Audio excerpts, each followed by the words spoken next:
Hello everyone, once again welcome back to my YouTube channel. ഇന്നത്തെ വീഡിയോയിലൂടെ നിങ്ങളുമായി share ചെയ്യാൻ പോകുന്നത് നിങ്ങളുടെ ലൈഫിൽ ഉണ്ടായിരുന്ന ഒരു വ്യക്തി നിങ്ങളുടെ ലൈഫിലേക്ക് തിരികെ വരണമെന്ന് നിങ്ങൾ ആഗ്രഹിക്കുന്നുണ്ടെങ്കിൽ മസ്റ്റായിട്ട് ഫോളോ ചെയ്യേണ്ട കുറച്ച് കാര്യങ്ങൾ പറയാം. അതിലൊന്നാമത്തെ കാര്യം എന്ന് പറയുന്നത് എസ്പെഷ്യലി നിങ്ങളുടെ ലോ ഓഫ് അട്രാക്ഷൻ ടെക്നിക്ക്, ഒരു മാനിഫെസ്റ്റേഷൻ ടെക്നിക്ക് അപ്ലൈ ചെയ്യുന്ന ഒരു വ്യക്തിയായിരിക്കണം. അങ്ങനെയാണെങ്കിലാണ് ഈ പറഞ്ഞ പോയിന്റ് ഒക്കെ നിങ്ങൾ ഫോളോ ചെയ്യേണ്ടത്. സോ നിങ്ങൾക്ക് പവർഫുൾ ആണെന്ന് തോന്നുന്ന ഒരു മാനിഫെസ്റ്റേഷൻ ടെക്നിക്ക് നിങ്ങൾ അപ്ലൈ ചെയ്യാം. അതൊരു വിഷ്വലൈസേഷൻ ആവാം, അഫർമേഷൻ ആയിരിക്കാം. നിങ്ങളുടെ കംഫർട്ട് അനുസരിച്ചിട്ട് ഒരു ടെക്നിക്ക് നിങ്ങൾ ചൂസ് ചെയ്യാം. ഇനി ഏത് ലോ ഓഫ് അട്രാക്ഷൻ ടെക്നിക്ക് കൃത്യമായിട്ട് ഫോളോ ചെയ്യണം എന്നതിനെ കുറിച്ച് കൺഫ്യൂഷൻ ഉണ്ടെങ്കിൽ നിങ്ങൾക്ക് സ്ക്രീനിൽ കാണുന്ന നമ്പറിലേക്ക് കോൺടാക്ട് ചെയ്തിട്ട് നിങ്ങളുടെ ഇഷ്യൂ എന്താണെന്നുള്ളത് കൃത്യമായിട്ട് പറയുകയാണെങ്കിൽ നമ്മുടെ ടീം നിങ്ങളെ ഗൈഡ് ചെയ്യും. അപ്പോൾ ആവശ്യമുള്ള ആളുകൾ കോൺടാക്ട് ചെയ്യാം. അപ്പോൾ ആദ്യം നിങ്ങളൊരു law of attraction technique apply ചെയ്യാം.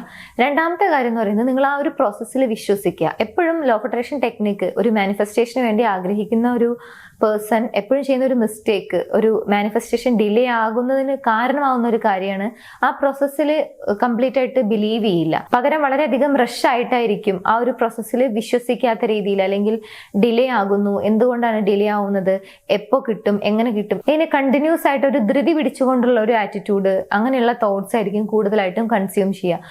അങ്ങനെയാവുന്ന സമയത്ത് നമുക്ക് എപ്പോഴും മാനിഫെസ്റ്റേഷൻ ഡിലേ ആവും. സോ നിങ്ങൾ ഏത് ലോ ഓഫ് അട്രാക്ഷൻ ടെക്നിക്കാണോ അപ്ലൈ ചെയ്യുന്നത് അത് കറക്റ്റ് ആയിട്ടുള്ള അത്രയും ദിവസം കറക്റ്റ് ആയിട്ട് ഫോളോ ചെയ്യുക. പ്ലസ് ആ ഒരു പ്രോസസ്സിൽ നിങ്ങൾ ബിലീവ് ചെയ്യുക. കൂടുതലായിട്ട് ധൃതി കാണിക്കുന്ന സമയത്ത് അല്ലെങ്കിൽ നെഗറ്റീവ് ആയിട്ടുള്ള തോട്ട്സ് കണ്ടിന്യൂസ് ആയിട്ട് നമ്മൾ ചിന്തിക്കുമ്പോൾ അത് നമ്മളെ ഡെസ്പറേറ്റ് ആക്കും. അങ്ങനെ ആകുമ്പോൾ സ്വാഭാവികമായിട്ട് അത് നമ്മുടെ അട്രാക്ഷനെ കില്ല് ചെയ്യുന്ന ഒരു കാര്യമാണ്.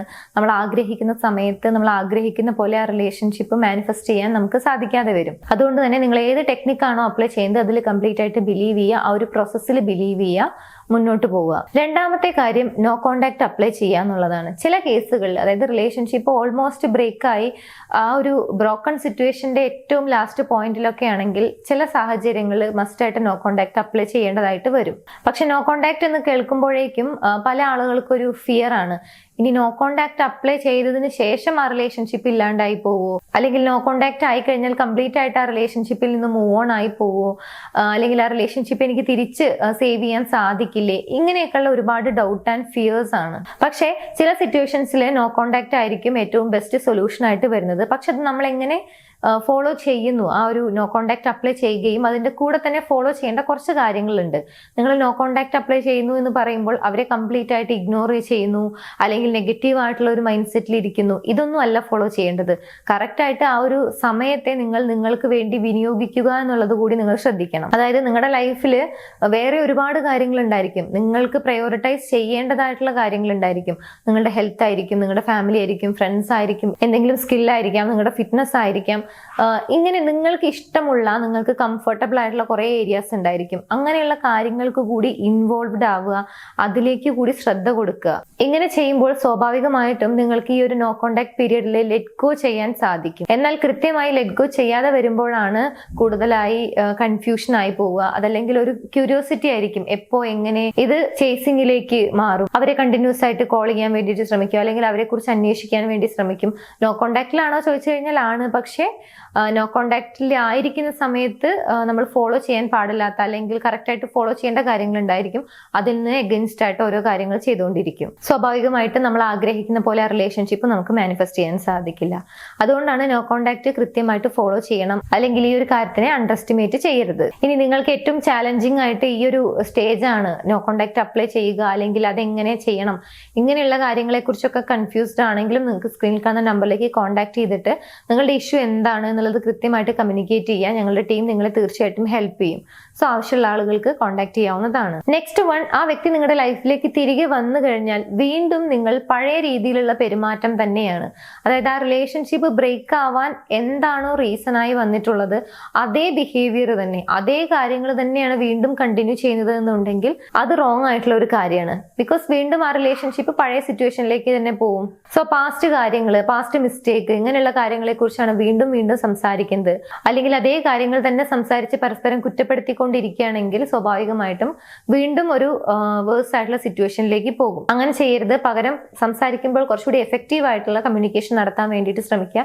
പ്രസന്റിൽ എന്താണോ നിങ്ങൾ ആഗ്രഹിക്കുന്നത്, അല്ലെങ്കിൽ പ്രസന്റ് ലൈഫ് എങ്ങനെയാണോ, ഫ്യൂച്ചർ എങ്ങനെയാവണമെന്നാണോ ആഗ്രഹിക്കുന്നത്, അങ്ങനെയുള്ള കാര്യങ്ങൾ പോസിറ്റീവ് ആയിട്ടുള്ള രീതിയിൽ സംസാരിക്കാൻ വേണ്ടിയിട്ട് ശ്രമിക്കുക. നെക്സ്റ്റ് വൺ, നിങ്ങൾ റിലേഷൻഷിപ്പിൽ ആയിരിക്കുന്ന സമയത്ത് ഒരുപാട് സമയം ഒരു പക്ഷെ ആ ഒരു വ്യക്തിയുമായിട്ടായിരിക്കും സ്പെൻഡ് സ്പെൻഡ് ചെയ്തിട്ടുണ്ടായിരിക്കുക.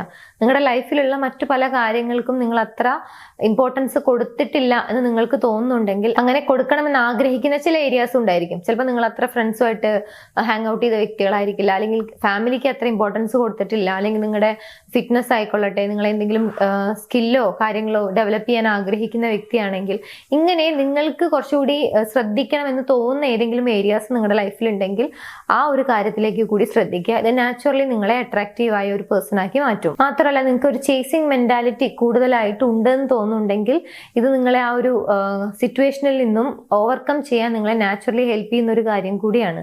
സോ നിങ്ങൾക്ക് യൂസ്ഫുൾ ആകുന്ന, നിങ്ങൾക്ക് കംഫർട്ടബിൾ ആയിട്ടുള്ള ഏരിയാസ് ലൈഫിൽ ഉണ്ടായിരിക്കും. അതിലേക്ക് കുറച്ചുകൂടി ശ്രദ്ധിക്കാൻ വേണ്ടിയിട്ട് ശ്രമിക്കുക. ഫൈനലി, കംപ്ലീറ്റ് ആയിട്ട് ആ റിലേഷൻഷിപ്പിൽ മാത്രം ഒതുങ്ങി അതിൽ തന്നെ സ്റ്റക്കായി നിൽക്കുന്ന ഒരു സിറ്റുവേഷൻ ആയിരുന്നു ഇതുവരെ എന്നുണ്ടെങ്കിൽ അതിൽ നിന്നും ഒന്ന് ചേഞ്ച് ആവാൻ വേണ്ടിയിട്ട് ശ്രമിക്കുക. അതായത് ഫുൾ ടൈം അവൈലബിൾ ആയിക്കൊണ്ടിരിക്കുന്ന വ്യക്തിയാണ്, എപ്പോഴും അവർക്ക് മാത്രം പ്രയോറിറ്റി നൽകിക്കൊണ്ട് സ്വന്തം കാര്യങ്ങളൊക്കെ നെഗ്ലക്ട് ചെയ്യുന്ന രീതിയിലാണ് ഓരോ കാര്യങ്ങൾ ചെയ്തുകൊണ്ടിരിക്കുന്നത് എന്നുണ്ടെങ്കിൽ അതിൽ നിന്നൊക്കെ ഒരു മാറ്റം വരുത്താൻ വേണ്ടിയിട്ട് ശ്രമിക്കുക. നിങ്ങളെ കൂടി നിങ്ങൾ പരിഗണിക്കുക, നിങ്ങൾക്ക് പ്രയോറിറ്റി നൽകുക. മാത്രമല്ല, നിങ്ങളോടുള്ള ആ ഒരു അട്രാക്ഷൻ കില്ല് ചെയ്യുന്ന രീതിയിൽ എന്തെങ്കിലും കാര്യങ്ങൾ നിങ്ങൾ ചെയ്യുന്നുണ്ടെങ്കിൽ അതെല്ലാം കംപ്ലീറ്റ് ആയിട്ട് ഒഴിവാക്കുക. ആൻഡ് എപ്പോഴും ഓർക്കേണ്ട ഒരു കാര്യമാണ്, നിങ്ങൾക്ക് എപ്പോഴും കൺട്രോളബിൾ ആയിട്ടുള്ള കാര്യങ്ങൾ ഉണ്ടായിരിക്കും. നിങ്ങളുടെ കാര്യങ്ങൾ, നിങ്ങളുടെ ഇമോഷൻസ്, നിങ്ങളുടെ തോട്ട്സ്, സോ അങ്ങനെയുള്ള കാര്യങ്ങളിൽ കൂടുതലായിട്ട് കോൺസെൻട്രേറ്റ് ചെയ്യുക. അത് മാക്സിമം പോസിറ്റീവും ആൻഡ് ഒപ്റ്റിമിസ്റ്റിക്കും ആക്കാൻ വേണ്ടിയിട്ട് ശ്രമിക്കുക. സോ ഇത്രയും കാര്യങ്ങൾ നിങ്ങളുടെ ലൈഫിൽ നിന്ന് പോയൊരു വ്യക്തി, ആ വ്യക്തി നിങ്ങളുടെ ലൈഫിലേക്ക് തിരികെ വരണം എന്ന് നിങ്ങൾ ആഗ്രഹിക്കുന്നുണ്ടെങ്കിൽ മസ്റ്റായിട്ട് ഫോളോ ചെയ്യേണ്ട കാര്യങ്ങളാണ്. ആൻഡ് എപ്പോഴും ഓർമ്മിക്കേണ്ടത്, നമ്മുടെ ലൈഫിൽ നിന്നും ഒരു വ്യക്തി പോയി, ആ വ്യക്തി നമ്മുടെ ലൈഫിലേക്ക് തിരികെ വരണം എന്നുണ്ടെങ്കിൽ നമുക്കും എന്തെങ്കിലുമൊക്കെ ക്വാളിറ്റീസ് വേണ്ടേ, അല്ലെങ്കിൽ നമ്മുടെ ലൈഫും കുറച്ചുകൂടി സക്സസ്ഫുൾ ആണ്, അല്ലെങ്കിൽ നമുക്ക് ക്വാളിറ്റീസ് ഉണ്ട്, നമ്മളൊരു നല്ല പേഴ്സൺ ആണ് എന്നുള്ളത് അവർക്ക് കൂടി മനസ്സിലാക്കാൻ സാധിക്കണ്ടേ. സോ ആ ഒരു കാര്യം നിങ്ങൾക്കും സാധിക്കട്ടെ എന്ന് ആശംസിക്കുന്നു. നിങ്ങളുടെ റിലേഷൻഷിപ്പിൽ ഏതെങ്കിലും രീതിയിലുള്ള ഇഷ്യൂസ് നിങ്ങൾ ഫേസ് ചെയ്യുന്നുണ്ടെങ്കിൽ, ഒരു പ്രോപ്പർ ഗൈഡൻസ് വേണം, പ്രോപ്പർ സൊല്യൂഷൻ വേണം എന്ന് ആഗ്രഹിക്കുന്നുണ്ടെങ്കിൽ സ്ക്രീനിൽ കാണുന്ന നമ്പറിലേക്ക് നിങ്ങൾക്ക് കോൺടാക്ട് ചെയ്യാവുന്നതാണ്. ഞങ്ങളുടെ ടീം നിങ്ങളെ തീർച്ചയായിട്ടും ഹെൽപ്പ് ചെയ്യും. സോ ആവശ്യമുള്ള ആളുകൾ കോൺടാക്ട് ചെയ്യുക. എനിവേസ്, നമുക്ക് മറ്റൊരു വീഡിയോയിൽ കാണാം. താങ്ക്